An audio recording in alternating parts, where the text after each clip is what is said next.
welcome to the Federal Exclusive. In Tamil Nadu, we have had a number of agitations driven by environmental concerns. In Kudamkulam, the fear of a nuclear disaster. Nedavasal, damage to the agricultural belt. In all these projects is the question of development in the backdrop of the interest of one section of the community. To answer these questions on these projects, we have amidst us TV Venkateswaran, Science Communicator with Vigyan Prasar, New Delhi. He has a deep knowledge of these issues in Tamil Nadu. Thank you so much for joining us, sir. You were for the neutrino project from the beginning. Why do you think the agitation started? Any big projects which attract huge investment, I think normally in contemporary times evokes three kinds of responses from larger public. One is, I would say, the genuine fears of people. Whether those fears are real or imaginary is a different issue, but those fears are genuine based on their past experience. So if you look at a neutrino project, which is estimated to be about 1,500 crore, right? So a 1,500 crore project, when people say that it's going to come to my small village, one of the fear that usually comes is that maybe my land will be acquired, okay? And many of the natural resources in my area would be exploited, overly exploited by this project, which would actually cause deficiency for my sustenance. These kinds of fears, I think, are genuine, and it's important that the project managers like me or any others should allay these fears by giving right figures and facts. That's one part. Okay. The second part is that when you are starting a project like neutrino research, there is also a fear that what it is. Neutrino, you immediately connect with the neutron, which you commit immediately with the atom, and then you think that it's some kind of a radioactive work. The work over there going to be radioactive. Maybe it will emit radioactivity. Such fears essentially coming from, I would say that, not adequate scientific background, which is also expected. I won't say that everybody in this world should be knowing about neutrino in depth. So it's also important that the project managers should take necessary steps to, inform people about the real facets of this research and explain. But unfortunately, there is also a third dimension to this, which is some people spreading false fears, false rumors. I would give two examples. One example is people are saying that when the tunnel is being made for housing this detector, we will be using explosives. And one of the false fears is that the vibration from that explosives will go 30-40 kilometers and destroy one of the lifeline of that region, the dam, Mullaiperiya Dam. Yeah. This is fake. Okay.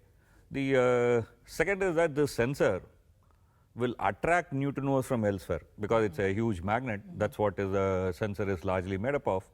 This magnet will attract neutrinos from elsewhere, which is again fake. Okay. So I would say that the first and second is expected. It's normal.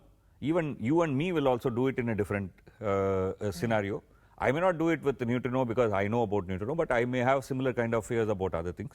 So it's a humane concerns. But the third one is, I think, a kind of a fake fear that has been created. The project has been stalled on a technical concern. So what is the future of it now? Actually, the project has been not stalled on technical concern. I mean, it's going through certain technical requirements. See, any project of this nature is supposed to get three approvals. The one is the approval from the Environment and Forest, what is usually called as environment clearance. That has been given, and there was a court challenge, and the court has also accepted that the clearance given is not wrong. So Supreme Court has made, the Green Tribunal has made that judgment. So that is one part. Next, the Pollution Control Board of Tamil Nadu is supposed to examine and give a pollution clearance. The Pollution Control Board can give a pollution clearance only when they receive two clearances. One is the environmental clearance, which already has been obtained, and because this site is perhaps within 5-kilometer range of environmentally sensitive zone, which is the bird sanctuary. okay, near a bird sanctuary. If any project is going to come within 5 kilometer, then you have to also get a wildlife clearance. Okay, so the wildlife clearance we have applied. So, and we have also applied to the Pollution Control Board. So, once these clearances are there, the Pollution Control Board, Tamil Nadu Pollution Control Board has to take forward. So, the clearance from Wildlife Board is expected. That's where the current scenario. Are people listening to activists more than scientists? What do you think? Uh, And I if so, don't- why? Yeah, I don't think that people are listening to activists or scientists. People are listening to what is sane and reasonable.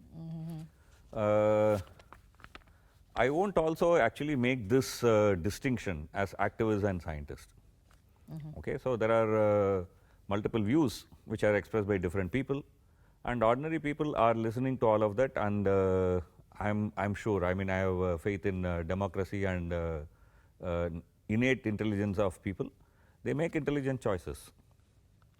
So it's not like people are being swayed by one person or another. People make choices because they rationally feel that something is correct or wrong.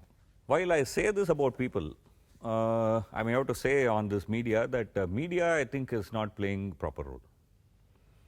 Perhaps because it benefits, controversy always brings in more eyeballs. The media is not playing the role of actually evaluating claims or even providing a correct platform for different views. The problem is not about the activists and scientists, it's actually the media which is not playing the proper role. That's what I think is the major problem.